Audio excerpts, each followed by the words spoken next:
Welcome to this month's ITA Clean Sports Education webinar on whereabouts. My name is Mary Irvin and I am a member of the education team at the ITA.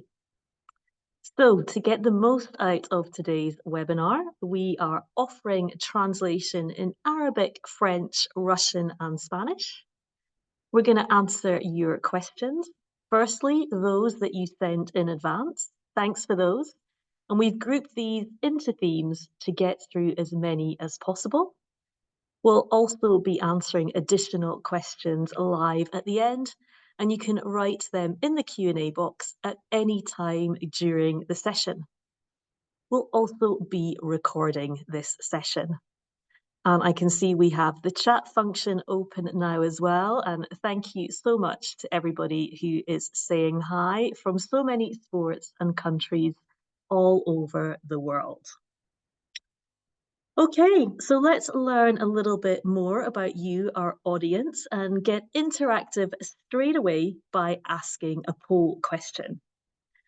And the poll question we'd like you to answer is, do you or does one of your athletes, if you're a coach or an administrator, for example, submit whereabouts information to an anti-doping organization? You can choose from yes, I do, yes, one or more of my athletes do, no, or if you're not sure, you can also choose that option as well. So I'll pause for a few moments to let more of you answer. Yes, I do. Yes, one or more of my athletes do. No, or not sure.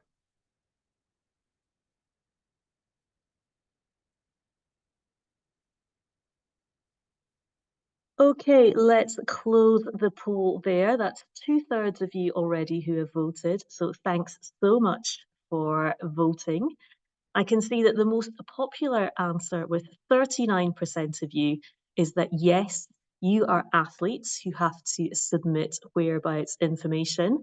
And the second most popular answer with 26% is that you as an athlete support personnel have athletes who have to submit information. Well, to those of you who do, congratulations. You have reached a level in your sport that many of us, including myself, could only ever dreamt of achieving. And joining us today to discuss this important topic, I have two guest panelists. First up, I have my colleague Kate Hovrjaka. Now, Kate is the ITA's Athlete Support Officer. She's also the ITA's whereabouts expert and the first point of contact for many athletes in a testing pool. You may have seen her in one of the ITA's whereabouts training videos, or you may have already received an email from her. Welcome to the webinar, Kate. Hello, everyone, and thank you so much, Mari, for the introduction and for inviting me to be part of this webinar. I'm looking forward to discussing all things whereabouts with the ITA education team and our audience today. Thanks so much, Kate, and we'll hear more from you very shortly. Now, today's athlete guest was due to be Tracey Lambrechs, but she is unable to join us live. However, I am delighted instead to welcome Nikki Hamblin, my colleague in the ITA Education Department. And many of you who tune into our webinars will know Nikki as one of our regular hosts. Now, Nikki is a 2016 Olympian in track and field and represented New Zealand internationally for many years. And importantly for today's webinar, she's going to provide her perspective as an athlete who was in a testing pool for many years. And she will tell you just how many years a little bit later on in the session. Hi, Nikki. Thanks for joining us. Hello, everyone, and a privilege to be here. As Mary mentioned, maybe on the other side of it, as opposed to being a host, I'm here to share some of my athlete story with you today. So I'm looking forward to that. And back over to you, Mary. Thanks, Nikki, and more from you very soon too. Now, before I go any further in this session, I am of course pleased to offer our thanks to our official presenting partner, Inform Sport, whose support of these webinars allows us to deliver them free of charge to the clean sport community across 5 languages. Now, Inform Sport is a global certification program for supplements that batch test products for substances prohibited in sport. As supplement contamination continues to be one of the leading causes of inadvertent doping, we encourage athletes and athlete support personnel to check all products before use at sport.wetestYoutrust.com. Now, today's session is a follow-up to a webinar we hosted last year, where we covered whereabouts in detail, from learning that you or one of your athletes was being included in a testing pool, to outlining specific information that must be submitted, to providing practical tips. Now, this session goes one step further to answer both some frequently asked questions, as well as the questions you asked us when you registered for this webinar. So first up, a quick summary on what whereabouts is and the responsibilities that come with this.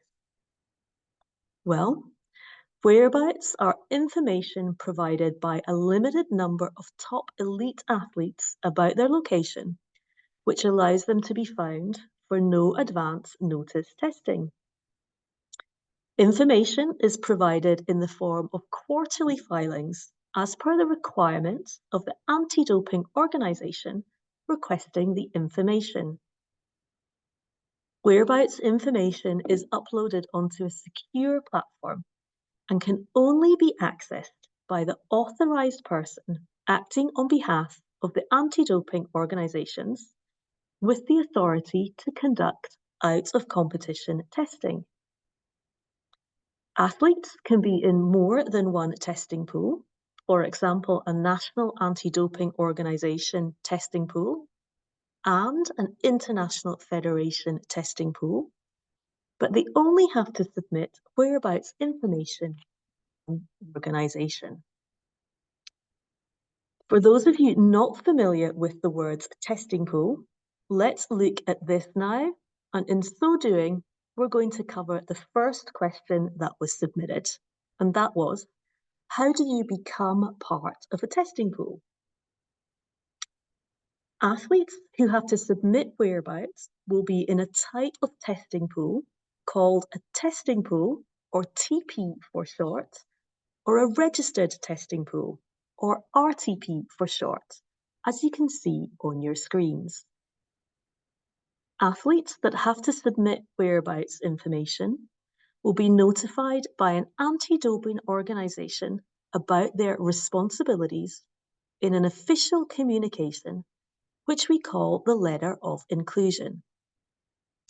This means that an athlete has been included in a type of testing pool, and this letter will outline which type, what this means, and the responsibilities that accompany this.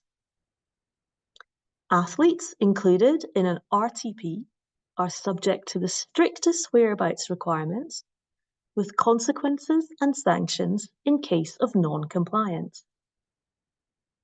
An athlete included in a TP is also required to provide whereabouts information to an anti-doping organisation.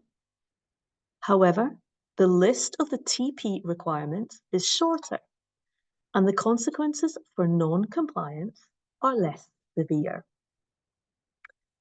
So, with that introduction in mind, let's bring back our 2 panelists, and I invite both Nikki and Kate to switch their cameras and mics on, please. And maybe, Nikki, if I can come to you first. How did you learn that you were in a testing pool, and how did you feel? Absolutely. So I guess like every athlete, I found out I was in a testing pool through getting my letter of inclusion. And my experience, I was a very good national level junior athlete, but then maybe like many teenage girls, for whatever reason, I stepped away from my sport for a couple of years. And then when I did come back into my sport, my journey from deciding I was all in and I was going to commit to, I guess, going to my first World Championships was just over 12 months. And so once I'd achieved my first World Championships, it opened like a whole new world for me, of being an elite athlete and the many different things that go along with that, from races all around the world, to the different travel, to the different training camps, to the different people that you got to meet along the way. And then part of this new world that opened up to me was being included in a testing pool. And so for me, being included in that pool was just part of this really great experience that I had, of being an elite athlete. And I think for me, I really did see it as the recognition of success, like the recognition that someone wanted to check that I was doing things the right way. And that inclusion was a lot of years ago now. And probably more recently was when I was actually excluded from my testing pool. And maybe this is a better way of kind of talking about what it meant to be in a testing pool, because I remember when I got the notification that I was no longer in this testing pool, it felt quite sad. It felt like it was the end of an era. For me, it kind of really did mark the end of my elite athlete career. So that's how I found out. That's how I felt about it. And yeah, as I said, for me, just part of the course, part of being an elite athlete, part of something, or part of responsibilities that you had to fulfill. Thanks, Nikki. So mixed emotions at the end, and nice to hear that there was also excitement that came with that initial email that you mentioned that you received as well. So with that, that was a number of years ago, as you mentioned. But Kate, how about now? How do athletes learn that they're in a testing pool, particularly if it's managed by the ITA? And maybe as a follow-up, why are athletes included? Yes, so as Nikki mentioned, athletes are notified of their inclusion in a TP or RTP by email and are sent an official letter of inclusion. This letter contains general essential information which an athlete should be aware of following the inclusion, such as what it means to be included in the TP or RTP, what it is for, what are whereabouts, and what whereabouts information an athlete needs to start providing. It also mentions important deadlines and contains useful links, for example, to the WADA prohibited list, Adams training guides, how to apply for a TUE, etc. I guess one of the most asked questions we get from the athletes following their inclusion in a TP or RTP is why they become part of it. Sometimes they even get upset when they're notified of their inclusion because they assume that they've done something wrong or that they're being suspected for doping, which is actually very far from the truth.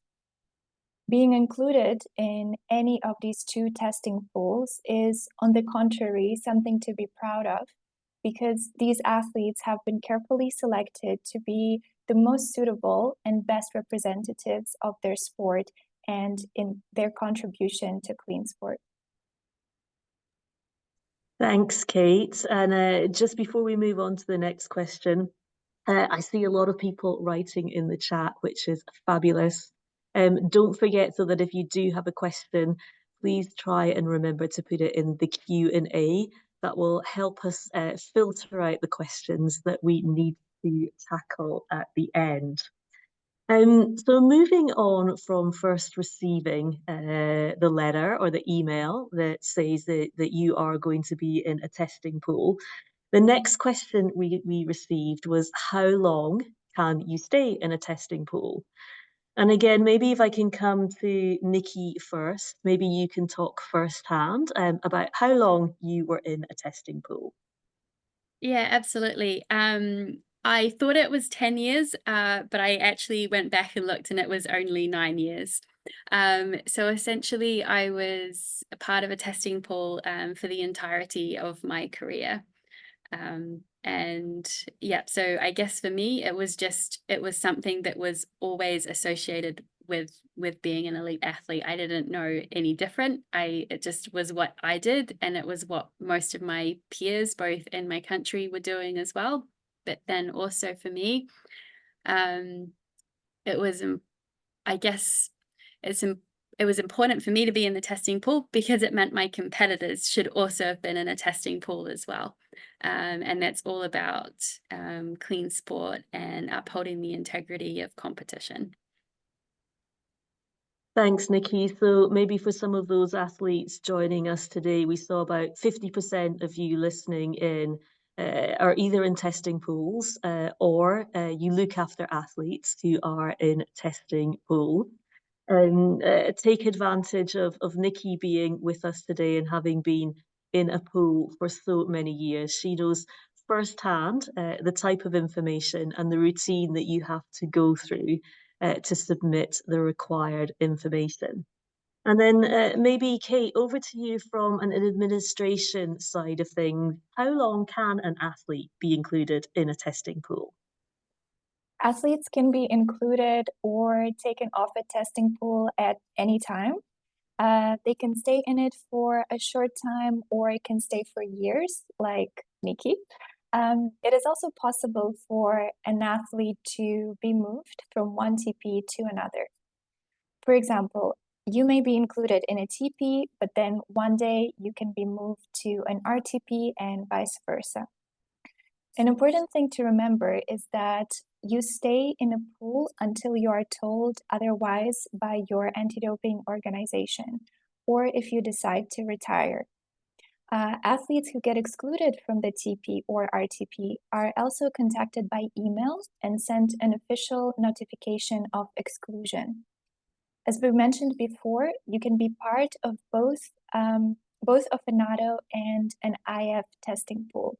This is why, even after you receive a notification of exclusion from either your IF or your NATO, it would be good to check whether you're still part of another pool or not. Thanks, Kate. So let's move on now to some questions we received about the type of information that you need to submit. And we received a range of questions from the very general to the very specific. So let's start broad, though, by looking at the whereabouts requirements. And Kate, this one is for you, please. And the question related to this is, what mandatory and recommended information do athletes need to enter? So let's start with the mandatory. The whereabouts requirements for athletes in the RTP and TP can be seen on the screen. All athletes who are part of a testing pool must provide a mailing address and an email address, a phone number, overnight accommodation, all training and regular activities, travel schedules, competition details, and any additional information a doping control officer may need to be able to find, so that the doping control officer may be able to find you, such as a door code or a hotel room number. Athletes in the RTP additionally need to provide a 60-minute time slot between 5 a.m. and 11 p.m. Please be aware that although this time slot is provided, the athlete can still be tested anytime during the day in any other location. Thanks, Kate. And let's get a little bit more specific now.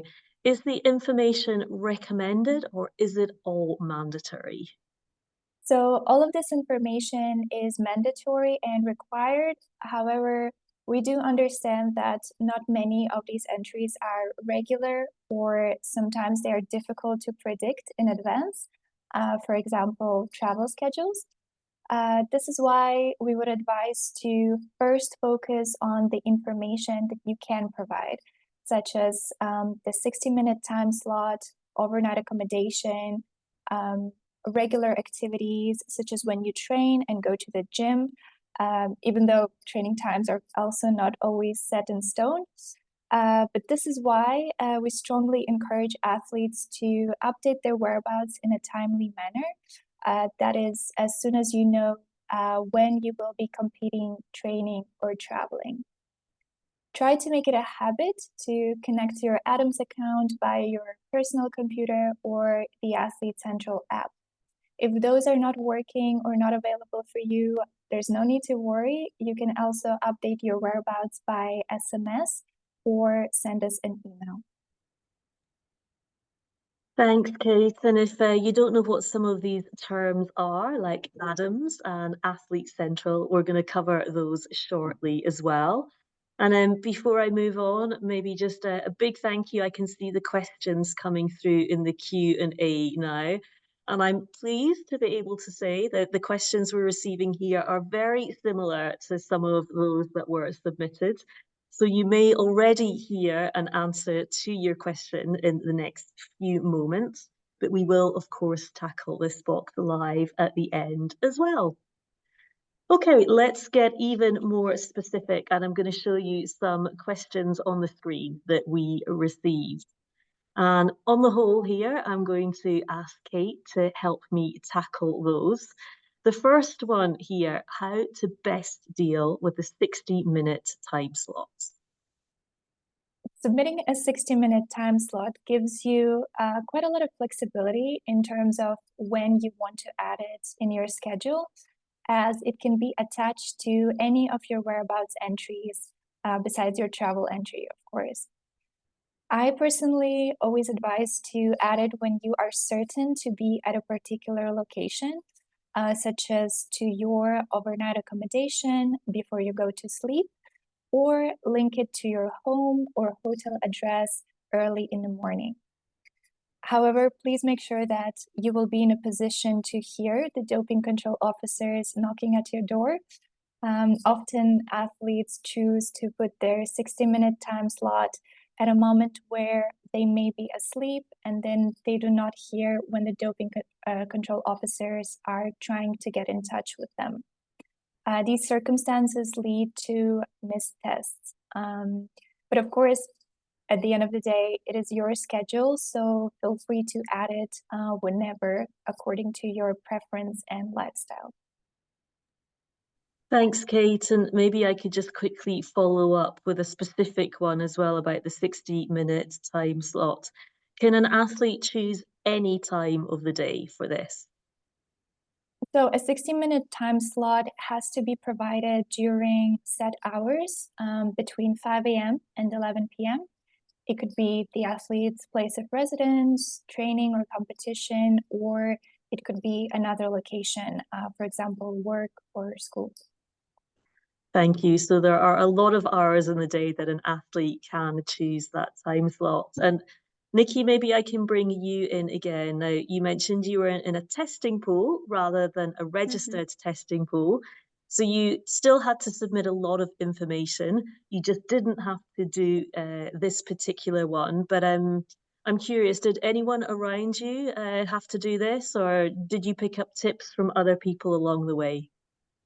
Yeah, absolutely. And I think most of my teammates would have gone for the early morning option. I think the easier you can make it on yourself to keep the slot consistent, then it becomes easier to make a habit of making sure it aligns with where you actually are. So yes, always, or in the majority, it was that first thing in the morning. Even though I think on some occasions when there were rest days and things like that, it meant they got woken up at 6 a.m. But I think that was worth it just in terms of them knowing that they would be where they had said they were going to be. Thanks, Nikki. And then Kate, back to you, please, for the next one. And that is, what about hard to find addresses? What should the submission look like for those? When it comes to remote locations and addresses which are hard to find, the comment section in any address entry is your best friend. It is there to be used for exactly these sort of situations when you need to clarify an address and provide extra information on how to locate you. So please make sure you type in clear directions on how to access a certain street or a building. If it doesn't have a number, describe it as best as you can. Mention information like floors, codes, gates, anything that could be helpful. If the location is very tricky to describe using words, you may also draw a map and share it with the ITA or your NATO so we could keep this information on file. Perhaps a good piece of advice would be to put yourself in the shoes of the doping control officer. So imagine if you had to find yourself somewhere, what information would be useful to provide? Thanks, Kate. And Nikki, if I can bring you in again as well, because Kate mentioned drawing a map. And you've had to do that in the past, I believe. And what exactly did you do in that situation? Yes, absolutely. So I was one of those people without an address that would have meant that a doping control officer would have been able to find me. So my situation for a period during my athletic career, I actually lived at a boarding school. My husband was one of the boarding house tutors. And so what this meant is there were, I think, 6 to 8 boarding houses on the school grounds, and each boarding house had 2 tutor flats. Okay, with that was just the address, tutor flat. And so to make sure that the doping control officers would come to the right tutor flat, particularly like when it was dark and things like that, I actually did draw the map of the school grounds and put a big cross over the one where they would be able to find me. That's a great tip. Thank you so much. And then back to Kate for the third question on the screen, please. And that is, does the overnight accommodation refer to the location of waking up or the location of going to bed? This is a really good question. The overnight accommodation refers to the location where athletes are going to sleep. We often see athletes selecting their 60-minute time slot early in the morning and the overnight accommodation at the same location. This is completely correct. But issues arise when an athlete wakes up in one location, and this is where their morning 60-minute time slot is. But then will spend the night in another location, meaning their overnight accommodation is at a different address. In such scenario, it is very important to input 2 different entries, one for the morning 60-minute time slot and for the overnight accommodation. Thank you, Kate. And the last one, which is again quite broad again, but how do we best capture daily movements? So based on our experience, there is a clear general understanding on what a 60-minute time slot means and the overnight accommodation as well. However, the level of information required during the day is not crystal clear, so I'm going to try to clarify those. First, any competition needs to be mentioned with its location. Then an athlete needs to provide regular activities, meaning the name and address of each location where the athlete will train, work, or conduct any other regular activity, for example, school, as well as the usual timeframes for such regular activities. The requirement applies only to activities that are part of the athlete's regular routine. It is acknowledged that for some sports, the training location or schedule is difficult to outline precisely, either because it varies depending on the weather or because the location is outdoors. For those athletes, it is expected to at least provide a tentative schedule for the training, even if the location is outside. Travels from one location to another, such as another country or city, must also be added. Thank you, Kate, for answering all of those. And we're going to move to a different section of whereabouts now, and the next lot of submitted questions. And they are addressed more to the technical side of submissions. So again, maybe to set the scene here, I'm going to come back to Adams that was mentioned a little bit earlier in the session. And for those of you who don't know about Adams at a very high level, it's an online tool that athletes can use to submit whereabouts information. And related to Adams, we also have the Athlete Central app that can also be used to submit information, this time from a phone.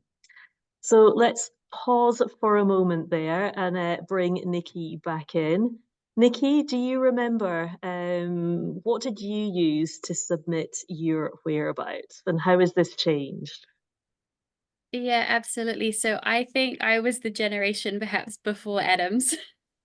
I can't exactly remember the name of it, but as I understand, the way you submit your whereabouts is quite similar. So when I did it, I had an online whereabouts calendar. And that was what I submitted at the beginning of each quarter. And then I could log in to then update that. All on my desktop, no apps in my day. We could also submit a change of plan form, which was quite convenient. So you could do that without logging in and updating the entire thing. We were also able to text any changes to our whereabouts. And our final option was, if none of those worked, we could call the anti-doping organization and give them the update. Thanks, Nikki. And I'm sure in a few moments, Kate will tell us exactly how things work now. But let's really focus on a question that was submitted to us. And this one is for Kate. And the question was, how does Adams capture the time zone difference? And the follow-up to that, especially on the last day of filing. So perhaps, Kate, you can address this one for us. But if people don't know what filing is, maybe you can also explain that too. Yes, absolutely. The current Adams system is based on the Montreal, Canada server time. A general rule implemented for the whereabouts is that no updates are possible for past days. Until 12 o'clock midnight in Montreal, it will still be possible to make updates. So let's say you're based in a European country which uses Central European time and need to submit whereabouts before the ITA's final deadline, which is the 15th of the month prior to the start of the new quarter. This means that the latest time for updating your whereabouts would be before 5 a.m. on the 15th, when it would be midnight in Montreal. However, we do advise not to wait till the last moment and try to submit your whereabouts at least 24 hours before the official deadline. Thanks, Kate. And we also had a question about when the app might be updated. So perhaps any insights on this for us?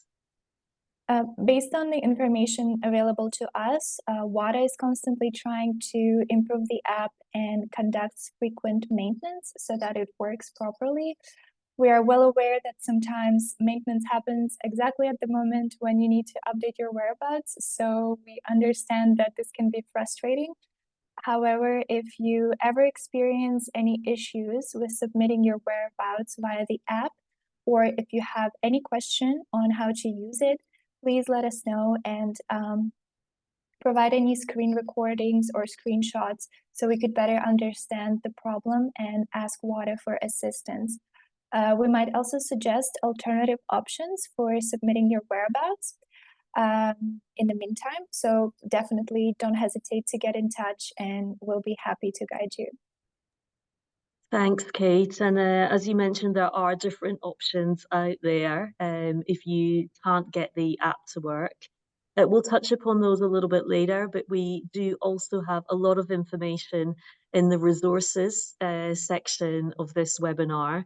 and we will be sending you the slides after the session ends. So you'll be able to click on any of those links and have a whole host of different resources available to you. Okay, so let's move on to a couple more questions that were submitted to us. And this is a really interesting one. And again, I'm going to stick with Kate for this. And that is, can whereabouts be completed by someone other than the athlete? That's the first part. And following that, this was a specific one. Can national federations do it, for example? Yes, all athletes are allowed to delegate the submission of their whereabouts to an agent, a national federation, or someone that they trust. They simply need to fill out an agent form, which can be found in the letter of inclusion, and return it back to us. This can be a good alternative for athletes who have very busy schedules. However, there's one thing which is very important to remember is that in case there is any miscommunication between an athlete and a person managing their whereabouts, or if the person in charge forgets to make an update or makes a mistake, the athlete remains fully responsible for any filing failures and missed tests. So I would really advise to choose someone trustworthy and make sure that you're on the same page with that person in terms of what's happening in your schedule. Thanks, Kate. And maybe, Nikki, we can draw on your experience here. How did you tackle your whereabouts submissions? Did you do it for the 9 years alone, or did you ever delegate this to someone? No, I did the whole 9 years on my own. But having said that, although I was the one that was completing the whereabouts form and submitting the information and then making sure it was correct, that didn't mean that I didn't get support from the people around me. So, for example, ways that I would do that would be to ask for as much information as possible in advance. So when you're on a team, for example, understanding or knowing the address of the hotel or the village or the training camp that you're at well in advance. The team manager may have been able to provide that to me. And so asking for that information, getting that information back, putting it into my whereabouts as soon as possible. I think that was a massive support and really helpful. Also, I think the people around me, other athletes being in testing pools as well, it was really helpful to kind of keep each other accountable to it as well. Making sure if we had any last minute changes, or if we'd arrived at a location and we checked in and then got given our hotel room number, just checking in with each other to, remind each other to make sure that information was included in our whereabouts. So I did it all myself, but not without the support of the people around me. Well done, and good to hear your experience. Okay, moving on to the second question on the screen here, and that is, how does the ITA and other ADOs ensure that regular activities are filed? And what are the consequences for not completing this correctly? So I'm going to ask Kate to address this one, and then she will move on to the consequences in general. And in so doing, just as a little hint, I think this will answer a couple of questions that are already in the Q&A box. So we are conducting very frequent whereabouts audits, so to say. So not only prior to the start of the new quarter, but continuously during the quarter. Athletes who are non-compliant, meaning if it looks like they didn't submit any regular activities, are contacted and reminded to submit this information. The consequences may differ depending on the pool. To start, let's take a look at the consequences for RTP athletes. Submitting late, inaccurate, or incomplete whereabouts information that leads to an athlete being unavailable for testing may result in a filing failure. An athlete may receive a missed test if they are not available for testing during a 60-minute time slot. 3 whereabouts failures, these are any combination of a filing failure and a missed test, occurring in a 12-month period will lead to an ADRV and a potential 2-year ban from sport. As we covered in our case at the beginning of this session, if a member of the athlete support team is helping the athlete provide their whereabouts information, the athlete remains responsible for the information submitted. And the consequences for TP athletes are as follows. They may be moved to the registered testing pool. And once again, in case an athlete delegated the submission of her or his whereabouts to another person, the athlete remains responsible for the information submitted.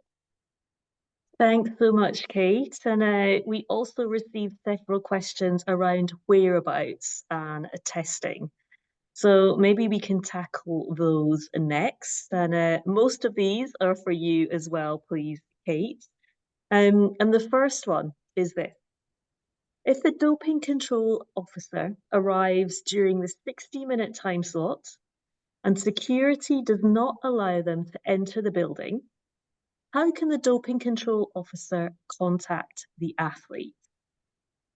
In this scenario, if you are aware that you are providing an address which cannot be reached without bypassing the security, I would either recommend to make sure that the security is informed in advance, that there might be instances of a doping control officer trying to locate you for anti-doping testing, and that upon providing official identification, they're allowed to enter. Or I would select a different location of your 60-minute time slot. Also, as we've discussed earlier, please feel free to use the comment section and provide any specific details and useful information which could help the DCO to locate you. This is quite important because, especially during the 60-minute time slot, the doping control officer must be able to locate athletes without having to call them or provide any kind of advance notice. Doping control officers must be able to reach the location directly. Thanks, Kate. And moving swiftly on, the next one is, can the athlete be contacted by phone by the doping control officer? And can the doping control officer contact the athlete during the 60-minute time slot? Yes, but in very limited instances. I will now describe the circumstances under which this may happen because it varies based on the type of testing that is being conducted. If a doping control officer is unable to locate an athlete during a 60-minute time slot, 5 minutes before the end of the 60-minute time slot, the doping control officer may try to call the athlete. A doping control officer is not required to place a phone call. However, if the athlete picks up and is immediately available to meet the doping control officer, meaning that the athlete was present at the location, but for whatever reason had not heard to the DCO knocking, the sample collection will proceed and no unsuccessful attempt will be issued.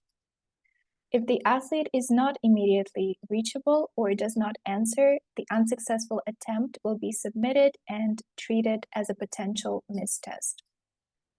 It is important to know that if a doping control officer does not call the athlete, this will not invalidate the unsuccessful attempt because it is not mandatory for a doping control officer to call the athletes at the end of their 60-minute time slot. Outside of the 60-minute time slot, the doping control officer should not be calling athletes, since the goal is to collect samples without giving advance notice of the DCO's presence prior to reaching the athletes. We are, however, aware that some anti-doping organizations may instruct their DCO to call the athletes if they're not at the location they declared. In such instance, the DCO and the athlete may agree to meet if feasible and if they are not too far away, so that the athlete could provide a sample. If the athlete does not pick up or cannot meet the DCO will issue a report of the unsuccessful attempt, and the anti-doping organization will consider whether or not the situation constitutes a potential filing failure. It all depends on each individual circumstances. Thank you, Kate. And staying with you for one final one in this section. And again, a very specific question that we received here. And that is, If an athlete does not go to their specified training venue twice and testing officers arrive, will they try a third time? This is possible. It really depends on the situation. A doping control officer may try to contact you if he was attempting to locate you at your training venue and you were not there. The DCO may also try to find you at another location indicated in your whereabouts filings. If testing doesn't occur, it is very likely that another attempt will be made sometime in the future. So a general rule of thumb would be to, of course, keep your whereabouts up to date to avoid unsuccessful attempts and whereabouts failures. Thank you so much. And on to our final submitted questions before we move to our live Q&A. And maybe we can keep these reasonably short so we can tackle as many of the live questions as possible. But the slide we're going to show you now is useful tips. So maybe we can give Kate a break for a moment and invite Nikki back here. You've already shared quite a lot of tips with us already in the earlier part of the webinar. But any final tips for athletes, Nikki? Yeah, I think so. I think my main one is just kind of make it a habit, build it into what you do as part of being an athlete. So for example, you know when your training time is, you're never late for training. You know all those details about what goes into making yourself an elite athlete.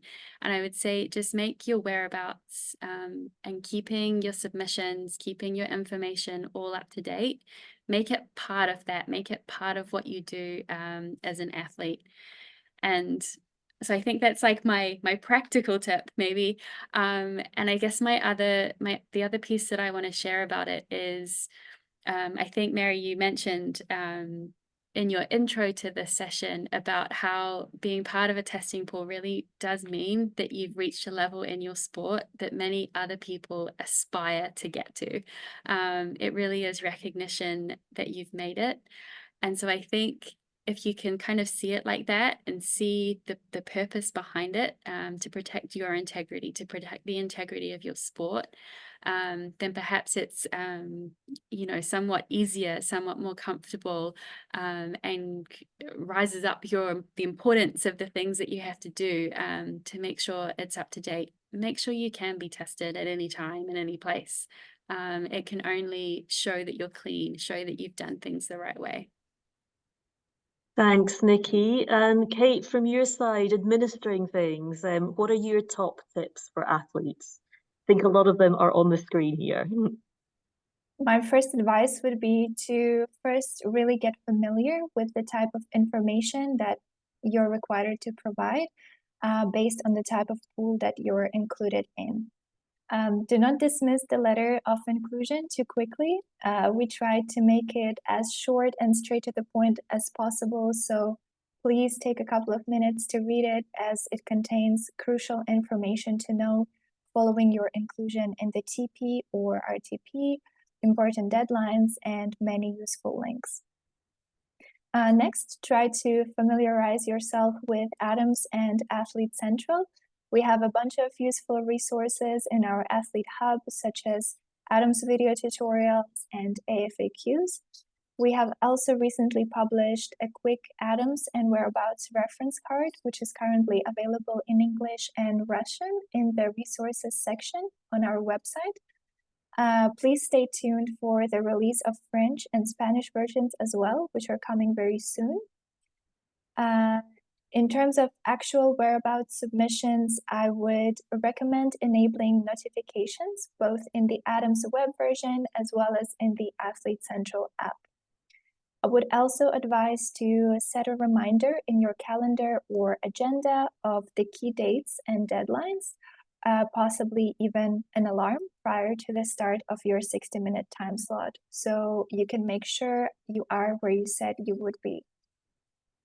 Be specific and detailed when submitting whereabouts information to avoid any misunderstandings and extra hassle later on. And of course, last but not least, regularly check and update your whereabouts. And when in doubt, always ask for help. Fabulous. Thank you, Kate. So Nikki and Kate, I'm going to invite you to take a look at the Q&A because I'll be coming to you both very shortly. Before that, we have 2 slides that I will show you very quickly, and these are some of the resources that I mentioned to you earlier. So I'm not going to linger and describe these in detail as mentioned. You're going to receive the slides after the webinar ends. Here are a selection of videos that will help you with various aspects of whereabouts. And on the slide after this, there are a further set of links, links to the webinar that I mentioned that we hosted last year that cover some of the basics prior to this follow-up and other sources of information. Okay, so let's move to the Q&A box, and thank you all so much for submitting your questions. We have 9 minutes left, so let's see how many we can get through. I think a lot of them we can deal with fairly quick answers. The first one is definitely for you, Kate, and that is, would you please tell us how long before the testing session must the athlete inform changes in his time slot? Over to you, Kate.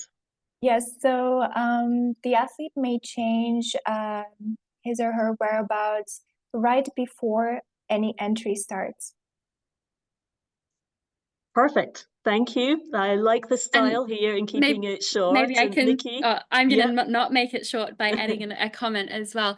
I think coming back to Kate's point about you can update it right till the last minute. I think we have to remember that this is a practical reality of some of the situations we face as athletes. So, for example, if your 60-minute slot is maybe based when you're supposed to be training in one location, but there's a weather event and your coach kind of changed training at the last minute, I guess that becomes just part of your habit of making sure it's updated and kind of having that in your mind at all times that, oh wait, if this is my 60-minute slot and something changed, I need to be prepared to change it, even if it is like literally at the last minute. Yes, exactly. There's nothing wrong with regularly updating your whereabouts according to your schedule. On the contrary, we strongly encourage it. However, we do strongly advise to plan and file your whereabouts information in advance and make sure to provide any updates as soon as you know, instead of leaving them till the last moment. Fabulous. Thank you both. I'm going to switch to Nikki. I'm going to try and tackle the next 3 questions in one, as they're all related to testing pool athletes. And then I'm going to come to Kate, if that's all right. So the first question, do we test TP athletes? If the 60-minute time slot is not needed, how do we test testing pool athletes? Second question there. Nikki, in a testing pool for 9 years, were you tested? And how can you answer this question? Yes, so I can attest to the fact that testing pool athletes are definitely tested. I think I was tested throughout my career around 100 times. In terms of when I could be tested, I was tested first thing in the morning with doping control officers knocking at the door to wake me up. I was tested in competition.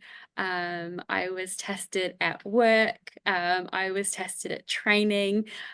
Essentially, all of the locations that were on the list that was presented on one of the earlier slides, I was probably tested at one of those.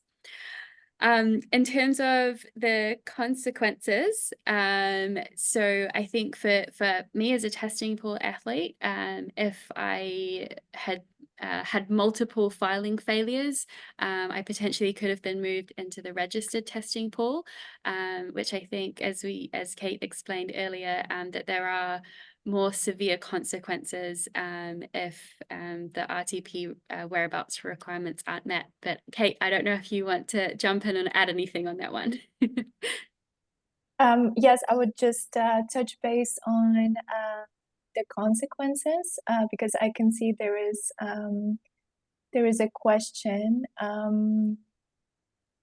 So any combination of 3 whereabouts filing failures, whether that's a filing failure or a missed test, within a 12-month period may constitute an anti-doping rule violation and a potential 2-year ban from sport.